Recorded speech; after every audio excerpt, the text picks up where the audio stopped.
এই graphic design level 3 এর আজকে আমাদের ক্লাসের মূল বিষয় হচ্ছে 4 number CDLM separate and compose image. Separate বলতে ব্যাকগ্রাউন্ড থেকে ইমেজকে আলাদা করা, কম্পোজ বলতে ওই ইমেজটাকে আবার প্রিন্ট অনুযায়ী একটা ডিজাইন তৈরি করা। ঠিক আছে, এগুলো কিভাবে করতে হয় আজকে আমাদের টপিক মূলত এইটাই। তো আমরা আজকে ক্লাসের শেষে যা শিখতে পারবো এগুলো এখানে দেওয়া আছে। সেপারেট ইমেজ, সেপারেট বলতে আমি অলরেডি বলেছি যে কি বলেছি, ব্যাকগ্রাউন্ড থেকে ইমেজটা আলাদা করা বা অবজেক্ট থেকে সাবজেক্ট আলাদা করা। তারপর হচ্ছে ক্রিয়েট কম্পোজিশন, মানে অনেকগুলো ছবি মিলে একটা ছবি তৈরি করা হইতে পারে, বা হচ্ছে আপনি যে কাজটা করবেন ওই কাজটা যাতে সুন্দরভাবে গোছানো হয় এইটা।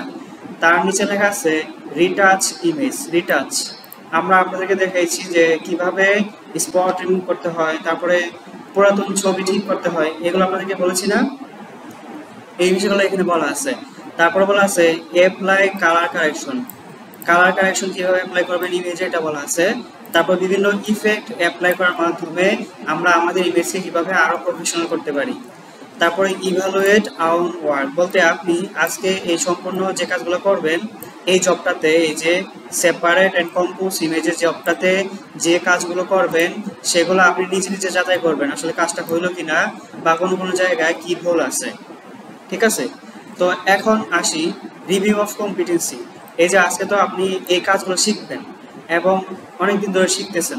এখন এই কাজগুলোকে কয়েকটা ভাগে ভাগ করা হয়েছে, এর নাম দেওয়া হয়েছে অ্যাসেসমেন্ট পারফরমেন্স ক্রাইটেরিয়া বা ক্রাইটেরিয়া। কেন এটাকে অ্যাসেসমেন্ট পারফরমেন্স ক্রাইটেরিয়া বলা হয়েছে? এই জন্য বলা হয়েছে আপনি এই কয়েকটা ধাপে, এই যে কয়েকটা ধাপে আপনি এই জবটা সম্পন্ন করবেন। এই জবটা সম্পন্ন করতে আপনাদের এই সবগুলো অপশন অ্যাপ্লাই করতে হবে। ঠিক আছে, তো এইগুলা কি এবং কেন দেওয়া হয়েছে এখন আমি আপনাদেরকে বলবো। যে ইম্পর্টেন্ট বিষয়টা সেটা হলো, এই দেখেন এখানে একটা সিবিএলএম এর ভিতর থেকে লার্নিং আউটকাম দেওয়া হয়েছে 6টা, এবং এই 6টার ভিতরে অ্যাসেসমেন্ট পারফরমেন্স ক্রাইটেরিয়া দেওয়া হয়েছে অনেকগুলো, তাই না? এখন বলি অ্যাসেসমেন্টের ভিতরে এমসিকিউ এবং হচ্ছে রিটেন কিভাবে বানানো হয় আপনি বানাইতে পারবেন এখন। ঠিক আছে, দেখেন এখানে লেখা আছে অ্যাসেসমেন্ট পারফরমেন্স ক্রাইটেরিয়া, মানে একটা সিবিএলএম থেকে অনেকগুলো পারফরমেন্স ক্রাইটেরিয়া আছে। এখন এই পারফরমেন্স ক্রাইটেরিয়া থেকে 4টা, আমাদের সিবিএলএম মোট হচ্ছে 5টা। এখন এরকম পারফরমেন্স ক্রাইটেরিয়া হবে ধরেন 100টা, এই 100টা থেকে ধরো আমি এমসিকিউ করবো হচ্ছে 20টা। তো ওই 20টা টপিক, যে 20টা পারফরমেন্স ক্রাইটেরিয়া আমি এখানে সিলেক্টেড করব, এই যে এখানে এই যে 20টা পারফরমেন্স ক্রাইটেরিয়া আমি সিলেক্টেড করব, ওইখান থেকে যদি আমি শুধুমাত্র এমসিকিউ দিতে চাই, মানে এমসিকিউ প্রশ্ন এখান থেকে আসবে। আবার আমি যদি এভাবে সিলেক্টেড করে দিই যে এই new how to create a new document created, এখান থেকে আমি শুধুমাত্র রিটেন প্রশ্ন করব, তাহলে হচ্ছে এরকম ভাবেও আসতে পারে। এই জন্য আমি আপনাদের সামনে এই শীটটা নিয়ে আসছি, এই জন্য যে আপনারা এই একটা পারফরমেন্স ক্রাইটেরিয়া থেকে যে প্রশ্নটা আসুক না কেন আপনারা যাতে সেটার আনসার করতে পারেন। এবং আমি আপনারা যদি নিচে আসেন দেখবেন এই যে এক একটা পারফরমেন্স ক্রাইটেরিয়ার ভিতরে যে সকল অপশনগুলো আছে, এই অপশনগুলো থেকে যে সকল প্রশ্নগুলো হয় এই সকল প্রশ্ন দিয়ে একটা শীট অলরেডি আপনাদেরকে দিয়ে দিয়েছি, তাই না? এটা আপনারা অনেক পড়বেন, অনেক ইম্পর্টেন্ট। এখন আসি স্টেপ বাই স্টেপ। আজকে আমাদের ক্লাসের বিষয় হচ্ছে অ্যাসেসমেন্ট পারফরমেন্স ক্রাইটেরিয়ার কয়েকটা অপশন, এগুলো কিভাবে কাজ করে।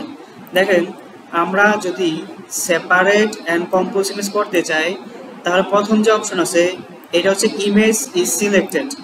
সিলেক্টেড বলতে আমরা বুঝি আমরা যে ইমেজটা নিয়ে কাজ করবো এই ইমেজটাকে অবশ্যই কি করতে হবে, সিলেক্টেড করতে হবে না? আমরা ফটোশপে কি করছিলাম, ইমেজ সিলেক্টেড করছিলাম, lasso tool, text selection tool, pen tool, এই টুলসগুলোর মাধ্যমে, এবং আমরা কাজ করেছিলাম, তাই না? আচ্ছা, নিচে দেখেন লেখা আছে রিকোয়ার্ড টুলস ইউজ। এই যে আমরা ব্যবহার করলাম পেন টুল, তারপর হচ্ছে quick selection tool, magic wand tool, এই টুলসগুলো ইউজ করছি না আমরা? পেন টুল ব্যবহার করে ক্লিপিং পাথ করেছিলাম, তাই না? এই দেখেন এই বিষয়টায় এখানে লেখা আছে এই যে ক্লিপিং পাথ ইজ ক্রিয়েটেড, এবং ক্লিপিং পাথ কোন টুলের মাধ্যমে করা হয়েছে? Pen tool. এই যে পেন টুলের মাধ্যমে করা হয়েছে। ঠিক আছে, তার নিচে যদি আমরা আসি দেখেন লেখা আছে image is separated from background. আমরা কিভাবে সেপারেট করেছিলাম ব্যাকগ্রাউন্ড থেকে ইমেজকে? প্রথমে তো ক্লিপিং পাথ করেছিলাম, কিভাবে? এই যে আমি ফটোশপে যাই, ফটোশপে ক্লিপিং পাথ করেছিলাম, তারপরে রাইট বাটন, মাউসের রাইট বাটন ক্লিক করে সিলেক্ট ইমেজ বা হচ্ছে মেক সিলেকশন করেছিলাম, মনে আছে? ওইখানে আমরা ইউজ করেছিলাম ফেদার। এই যে আমরা ফেদার ইউজ করে ইমেজটা সিলেক্টেড করলাম, এই কাজটাই এই সিভিএলএম এর ভিতরে এখানে দেওয়া আছে।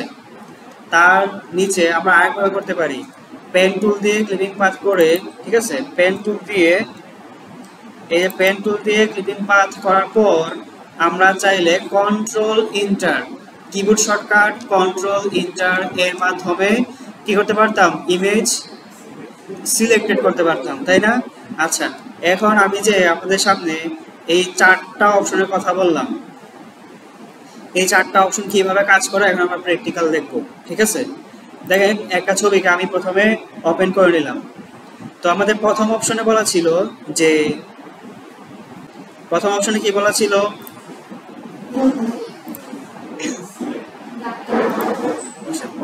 আমাদের প্রথম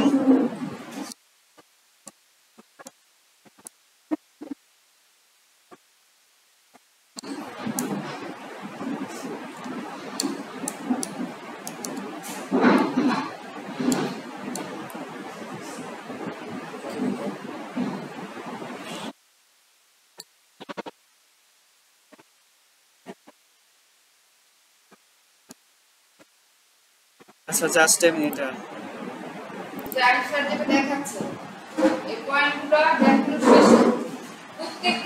যে টুলসটা আমাদের প্রয়োজন পড়বে সেটা হচ্ছে আমরা ইউজ করব প্রয়োজন অনুযায়ী। এখন ধরেন এই যে আমরা ব্রাশ টুল দিয়ে একটু ব্রাশ করতে চাচ্ছি, নতুন একটা লেয়ার নিলাম, এখন ব্রাশ টুল নিলাম, এখন এই যে ব্রাশ টুল দিয়ে এখানে ব্রাশ করব, তো ব্রাশের সাইজ, এই ব্রাশের সাইজটা ছোট বড় করার প্রয়োজন আছে না? তো ছোট করব কিভাবে, ব্রাশ সাইজ কিভাবে ছোট করা যায় বলেন? থার্ড ব্র্যাকেট ক্লোজ নাকি? আচ্ছা, থার্ড ব্র্যাকেট ক্লোজ দিলে ব্রাশ সাইজ বড় হয় এবং স্টার্ট দিলে ছোট হয়, তাই না? অথবা আমরা কিবোর্ড থেকে যদি অল্টার ধরে ডান দিকে টান দেই ব্রাশ সাইজ বড় হবে, এবং অল্টার ধরে বাম দিকে টান দিলে ব্রাশ সাইজ ছোট হবে। উপর দিকে টান দিলে হার্ডনেস কমবে, নিচে দিয়ে কি হবে, বাড়বে। আপনি চাইলে এটা মাউস রাইট বাটন ক্লিক করে করতে পারেন। এই যে এটা হচ্ছে ব্রাশের সাইজটা, এটা হচ্ছে হার্ডনেসটা, এর নিচে দেওয়া আছে হচ্ছে ব্রাশের হার্ডনেসের brush, hardness brush, soft brush, এই ধরনের অনেক ধরনের ব্রাশ দেওয়া আছে। এই যে আমরা কয়েকটা অপশনের কথা বললাম, এই অপশনগুলো যদি আমরা বুঝতে পারি তাহলে আমাদের কাজ করতে অনেক সহজ হবে।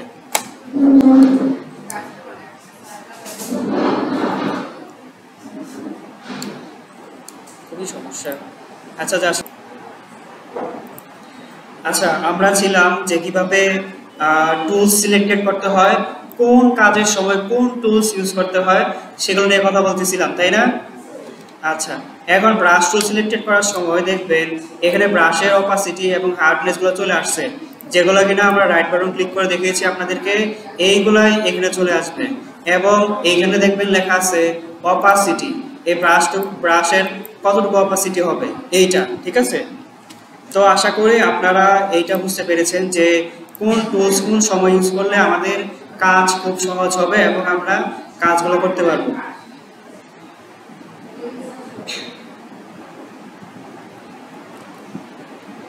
আচ্ছা, 11 নম্বর অপশনে চলে যাই আমরা। দেখেন লেখা আছে লেয়ার আর ক্রিয়েটেড এন্ড কি লিখছে, প্রিজার্ভড। আচ্ছা, যাই হোক, layer are created and preserved বলতে কি বোঝানো হয়েছে? প্রিজার্ভ বলতে এই যে লেয়ারের অ্যারেঞ্জমেন্টের যে বিষয়গুলো এগুলোই বলা হয়েছে। দেখেন, আমাদের যে লেয়ার যে সময় প্রয়োজন সেটা ইউজ করব, আর যে সময় লেয়ার উপরে নিচে নেওয়ার প্রয়োজন হবে সেভাবে আমরা কাজ করব, ঠিক আছে? তো অবশ্যই আপনাদেরকে একটা বিষয় দেখিয়েছিলাম যে ধরেন একটা কালার, এর উপরে যদি সিমিলার টাইপের একই কালার দিয়ে আমরা কোনো কিছু লিখি তাহলে কি হবে, লেখা দেখা যাবে? দেখা যাবে না, কারণ দুইটা সিমিলার কালার। এই জন্য আমাদের কি করতে হবে, লেয়ারে যে কালার আছে এর উপরে যদি আমরা লেখা লিখতে চাই তাহলে লেখাটাকে অবশ্যই অন্য একটা কালারে কনভার্ট করতে হবে, ঠিক আছে? এই যে এই সমস্ত বিষয়গুলাই এখানে বলা হয়েছে। আচ্ছা, তারপর 12 নম্বর অপশনে চলে যায়, বলছে কি রিটাচ টুল আর ইউজ অ্যাজ পার রিকোয়ারমেন্ট, মানে শর্ত অনুযায়ী রিটাচিং টুলসগুলা ব্যবহার করে কাজ কমপ্লিট করা। রিটাচিং টুল বলতে আমি আপনাদেরকে অলরেডি একটু আগে বলে দিয়েছি, রিটাচিং টুলের কয়েকটা নাম একটু আগে বলেছি, ঠিক আছে। এখন আপনাদের থেকে একজন বলেন রিটাচিং 3টা রিটাচ টুলের নাম বলেন। রিটাচ 3টা।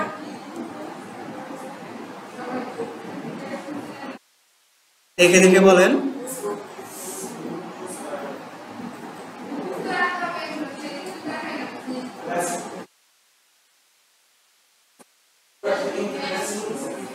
সহজে ভুলে গেলে হবে। গুড, ধন্যবাদ বলার জন্য। তারপর রিটাচ টুল আমরা একটু রিভিশন করি, এই প্রশ্নটা অনেকবার আসে। মানে আমি যখন এই লেভেল শেপ অ্যাসেসমেন্ট দিয়েছিলাম আমাকে বলেছিল যে 5টা রিটাচিং টুলের নাম বলেন, আমি জাস্ট 10 সেকেন্ডে বলে দিচ্ছি, শেষ। ঠিক আছে, আপনারাও সেমভাবে এইখান থেকে বলে দেবেন যে 5টা রিটাচিং টুলের নাম হচ্ছে spot healing brush tool, healing brush tool, patch tool, tool stamp tool. ঠিক আছে, এইটুকু বলে দিলেই হবে। আচ্ছা, তারপর আমরা চলে আসি, এই হচ্ছে 12 নম্বর অপশন, 13 নম্বর অপশন।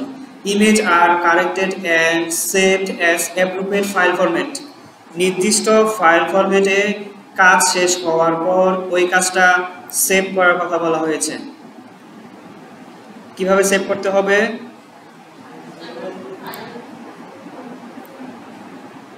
এই যে ফাইল কিভাবে সেভ করতে হবে বা ডিজাইন কিভাবে সেভ করতে হবে বলেন দেখি।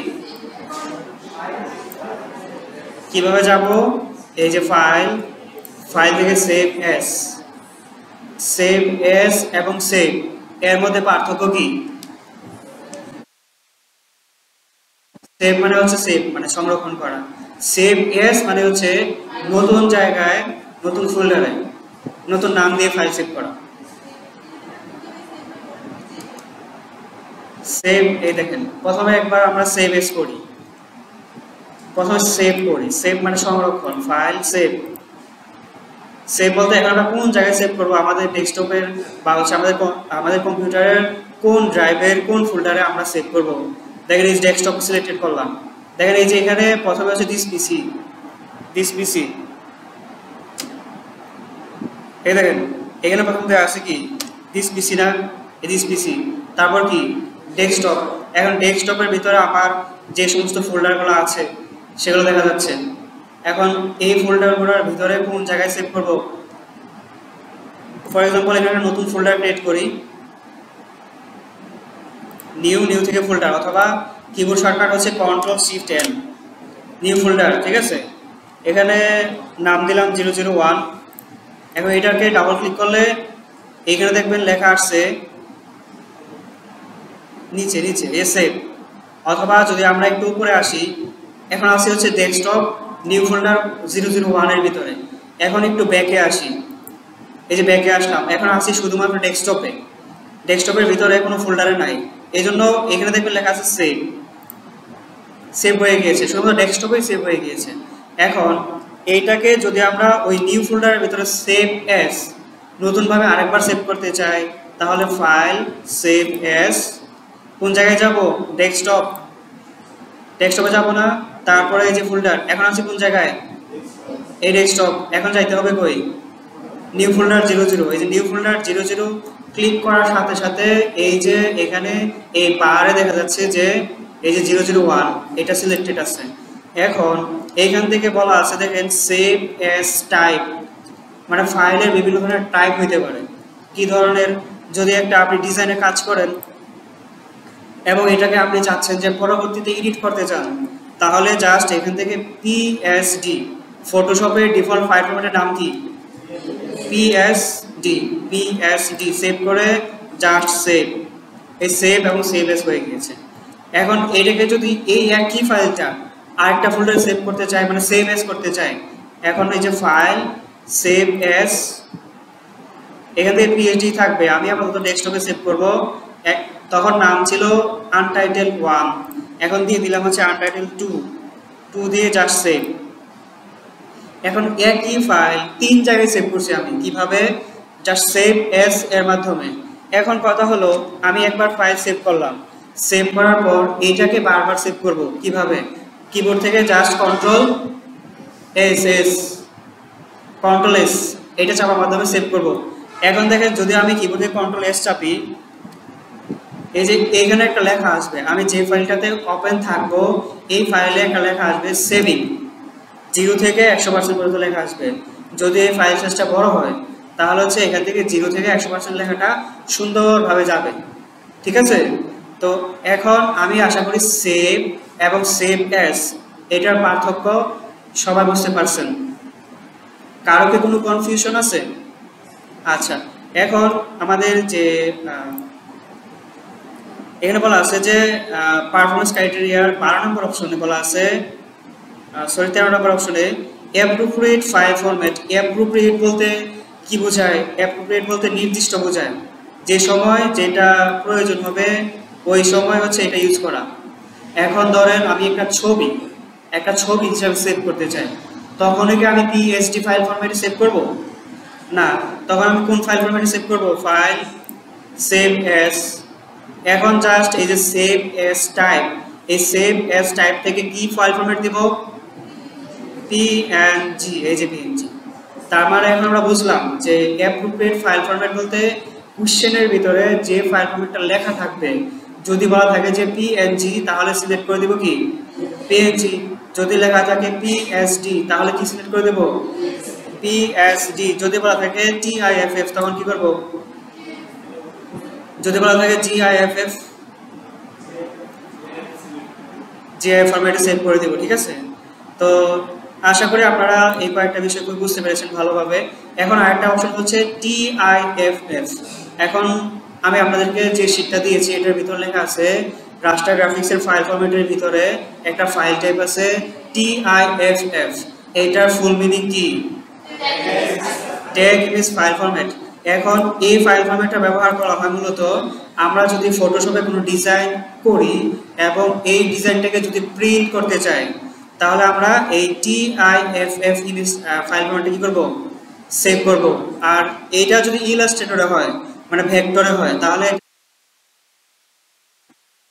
এআই সেভ করব এবং হচ্ছে ইপিএস এর ফুল মিনিং কি পোস্ট স্ক্রিপ্ট এইটাতে আমরা এখনো আসি নাই আমাদের যখন ফটোশপের ক্লাস শেষ হবে যখন আমরা ইলাস্ট্রেটরে যাব তখন আমরা এগুলো দেখতে পারবো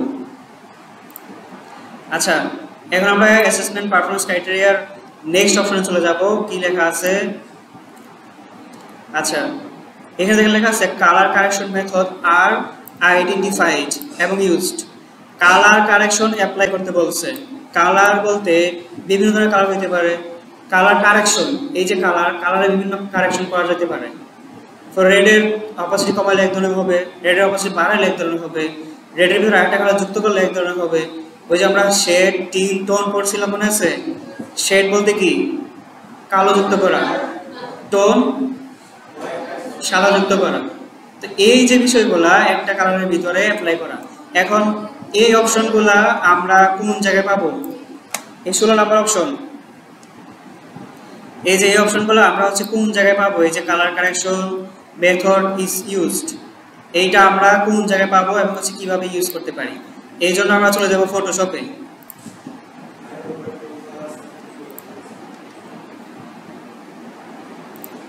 ফটোশপে যাব এখন আমি একটা ছবি ওপেন করি এখানে ফাইল ওপেন একটা পিএনজি ছবি ওপেন করি ফর एग्जांपल